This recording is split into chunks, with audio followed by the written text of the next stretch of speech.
Policy Exchange is hosting a series of podcasts on the Russian war on Ukraine and the consequences of that war. Today we've got Julie Marionneau with us, who is a Policy Exchange Fellow, but she's previously been a major in the French Airforce and was a legal advisor to Nato on the law of armed conflict. Obviously, a whole lot of questions arise about the law of armed conflict in Ukraine and what's happening. Let's start off with a no-fly zone. Ukraine has called for a NATO no-fly zone over Ukraine. There's been some political pressure to have a no-fly zone. What will the consequences of this be? If NATO imposed a no-fly zone on Ukraine, would that amount to an act of war?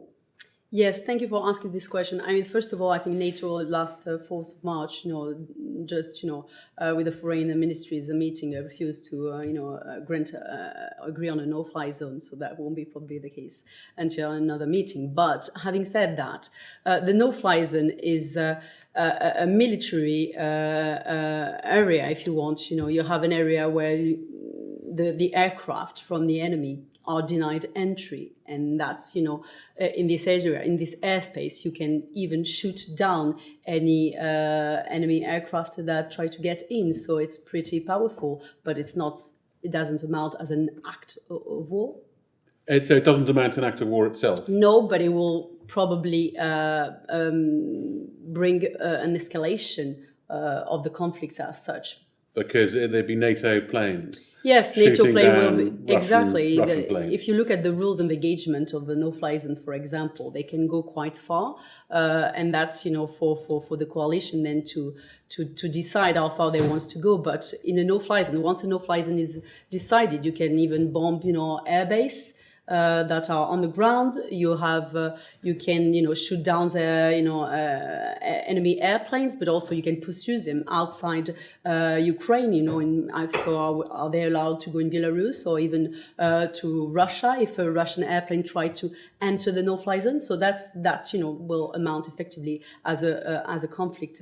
Our previous experience of no-fly zones with NATO has been what? Yes. Actually, there was one pretty recent with the Libya conflict in 2008. And 2011, the no-fly zone was decided and was by a UN mandate. So that's also the legal foundation of a no-fly zone is really interesting. Is it do we need a UN mandate, or is it based on the Article 51 of the UN Charter, or is it because the Ukrainian government invites NATO to issue a no-fly zone? So that's probably the last. The UN mandate one is ruled out in this case. Is ruled out. Russia is a veto power. Exactly. On the Security So this Council. won't happen, which is always the most envious situation. But for the Libya, for example, Russia at the time abstained in the UN Security Council to decide on the no-fly zone. So they didn't. And what happened is we started with a no-fly zone, and then we had another mandate, and that's how the NATO coalition went in a full-out war in Libya. So you see, you start with a no-fly zone, and then the escalation is quite fast. Thanks. Let's move on to the second question. There's been a lot of debate about Putin launching the war and whether the launching of the war on Ukraine is itself a war crime, and if there's any chance that Putin will be indicted for war crimes. What's your view on that? Yeah, very interesting question. Thank you. And first of all, we should mention that the UK is leading the effort, to actually expedite an investigation by the ICC onto the International Criminal Court. In the International, Criminal Court into what's happening in Ukraine. And there's several various legal issues and three aspects we should look at in order to answer to this question. First of all, there's the category of war crime. The ICC, the International Criminal Court, will be able to investigate on. Then there is the jurisdiction aspect. And then, if we can, the biggest challenge I think I see right now is, how we can get Putin in court. Actually, so first of all, the type of war crime, the ICC will have jurisdiction over the war crime, genocide, and crimes against humanity. Exactly.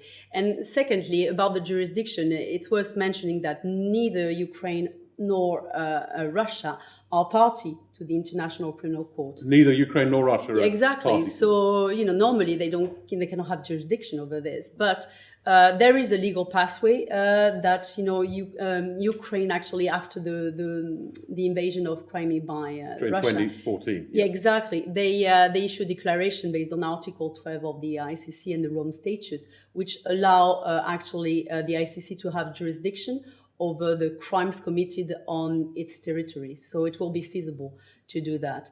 And the last aspect that I see is, and the main challenge is to get Putin in court, because it's still you have to, even if you arrest, you issue an arrest warrant, you have to take someone who doesn't want to leave Russia. And he'll claim sovereign immunity. Exactly. So the likelihood is very thin right now, but if there is a regime change, of course, that will be more feasible. But you see how long, it's a long process. It's a long process. The ICC, can the ICC start investigating this on its own? Or does someone have to refer it to the ICC? No, they have to. There's in that case like 39 party states who made a referral as a group, and they start the investigation based on that. So it's already happening. It's already happening, yes. And the UK was leading this effort with Karim Khan, the chief prosecutor, actually British national. So that's something that it is key and it is important, because no matter if we tried or not, Putin, what matters right now as the investigation is going on is that we shed light into the atrocities and crimes that are committing right now in Ukraine. So what it'll be investigated for mainly is the aggressive war. They've been investigating, all evidence of war crimes. So war crimes is a willful act of, juridically, the legal definition is a willful act of, killing and with huge destruction and with an intent to target the civilian population. So right now we have a lot of examples of that in Ukraine, unfortunately. Yeah, thank you. Moving on to the next question. In Ukraine, we've all seen pictures. The Ukrainian government handing out weapons to their civilian population, handing out machine guns to the civilian population. Yes. With this, obviously, interested to ask questions about the legal status of these Ukrainians, because they're not part of a regular army, they're not part of a regular militia, but they are armed and say they'll defend Ukraine. The international law, the law of armed conflict, states that combatants and non-combatants should be treated differently. What status would Ukrainians who haven't previously been in an army or in a militia, who've now defend their country with weapons they've been supplied, have? How would Russia have to treat them? When can they be? Yes. So the answer to that, we have to first see at the characterization of the conflict we're in right now. It's the state-on-state international armed conflict. So for that matter, the full panoply of the Geneva Convention applies, as well as the additional Protocol 1. So that's, the law of armed conflict regulates the conduct of hostilities, and there is one core principle for the law of armed conflict and for the conduct of hostilities to make the distinction between the civilian population and the combatant. So the Ukrainian civilian population is they are civilian population, so they are entitled to a protection and a protective status. Normally, you cannot target them directly, but then you have to look specifically at what's happening right now on the ground. And some of the civilians are joining resistance movement. And so if they comply with certain criteria, which are, part of the Geneva Convention, if captured, for example, by the Russian, they'd be entitled to prisoners of war status. When they are operating, engaging in actions and in hostile activities, they could be considered as combatants. Now, for the other part of the civilian population, who are not part of organized resistance movement, but are just civilians, and some are armed and they don't do anything with that, weapon, it's just for self-protection. So, and you cannot target them. It's illegal to do that. And the belligerents have to take all necessary precaution in their action to avoid any targeting of civilian population. The only problem is when the civilian is taking a direct part in hostilities, in that peculiar moment, they can lose their civilian immunity and they are targetable by the Russian forces. So if a Ukrainian gets given a machine gun and had it at their home, yes, when they're at their home, they are civilians because they're not engaged in combat at the time. Correct. They're not engaging. They're not taking a direct and active part in hostilities.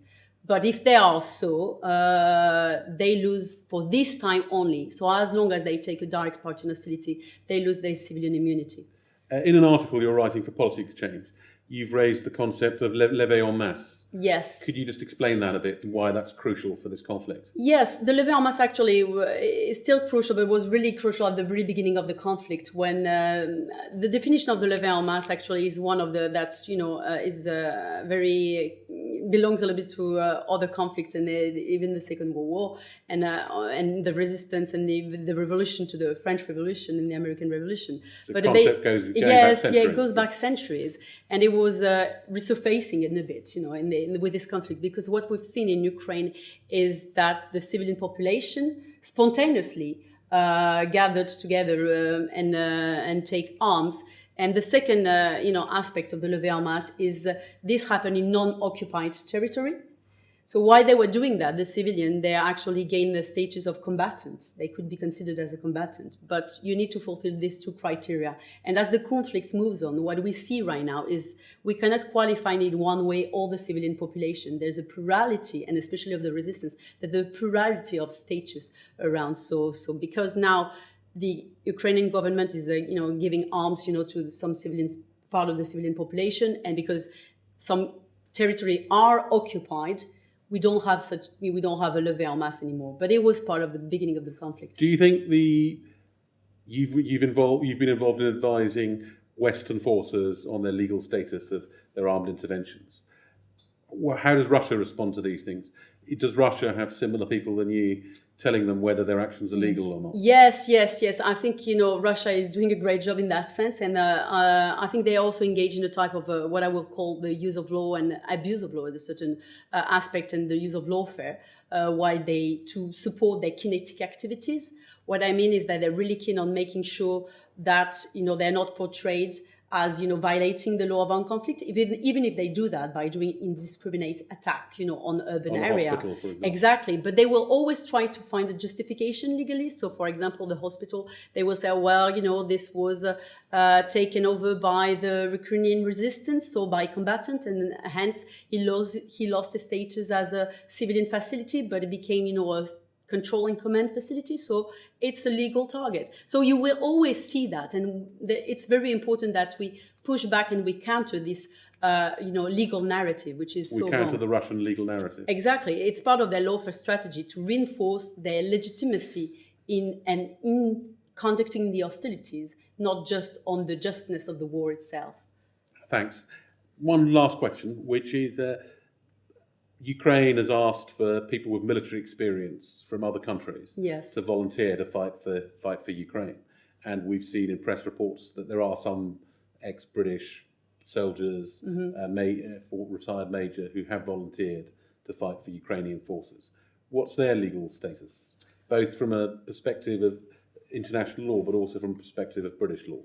Yes, well, first of all, I think, the MOD and the FCDO in this country made it clear that, servicemen and women should not go, to Ukraine and join, the armed forces as part of the way to help and support the Ukrainian government and population by, the RAF is now in the Royal Air Force, is in Poland. You have the Royal Navy in the Mediterranean, and you have also, the British Army in Estonia and in all the, bordering country. They face, if they come back, if, they want to join, the fighters in the Ukrainian army, there is an important law in this country, which is, a bit dated, but still in force. It's called the Foreign Enlistment Act from 1870. Yeah. And it dates back actually to the the Franco-Prussian War. Yeah. That prevents any Britons to fight in a foreign army or a navy if the country they're in is at peace with the UK. So it's the case because the UK is not at war with Russia right now. So to clarify, so under British law, it Yes. would be illegal for Britons to go and fight for Ukraine. Yes. But in their army, yes. To fight in the armed forces of Ukraine. Yes. But under international law, if a British combatant is captured by Russian forces, Yes. they would be treated like any other prisoner of war. They should be treated as a prisoner of war, yes, if it happens, because they are combatant, yes. Yes. Thank you. Thank you. Thanks. As mentioned at the beginning, we're doing a series of podcasts on Ukraine, on Russia's invasion of the Ukraine and the Ukraine conflict. So do subscribe to our podcasts. There'll be more to come. We'll have more sort of interviews with leading opinion formers and experts on the area. Thank you.